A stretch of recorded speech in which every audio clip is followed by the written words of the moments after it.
बॉलीवुड अदाकार विकी कौशल ने इंकशाफ किया है कि उन्हें अपनी अहलिया कैटरीना कैफ के करीब लाने में कॉमेडियन सुनील ग्रोवर ने हैरान कुन किरदार अदा किया। विकी कौशल ने ये बात ट्विंकल खन्ना और काजोल के show too much with twinkle and Kajol में शिरकत के दौरान बताई। अदाकार के मुताबिक वो पहली बार एक अवार्ड शो में कैटरीना कैफ से मिले, जहां वो मेज़बानी कर रहे थे और कैटरीना परफॉर्म कर रही थीं। विकी का कहना था कि दोनों ने एक गाने पर परफॉर्म भी किया और बाद बैक स्टेज सुनील ग्रोवर ने उनकी मुलाकात करवाई। विकी कौशल ने बताया कि पहली मुलाकात के सिर्फ 5 मिनट बाद ही कैटरीना उन्हें मेज़बानी के हवाले से मशवरे देने लगी, हालांकि वो अपना सेगमेंट मुकम्मल कर चुके थे। अदाकार ने बताया कि दूसरी मुलाकात भी एक अवार्ड तकरीब में हुई, जहां उन्होंने मजाकन कैटरीना को स्टेज पर प्रपोज किया। यही लम्हा उनके दरमियान बढ़ती हुई दोस्ती का आगाज साबित हुआ। बाद मीडिया में चलने वाली अफवाहें हकीकत बन गईं और दोनों ने 9 दिसंबर 2021 को शादी कर ली।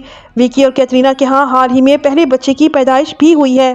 मज़ीद खबरों और अपडेट्स के लिए हमारे साथ रहिए। अल्लाह निगहबान।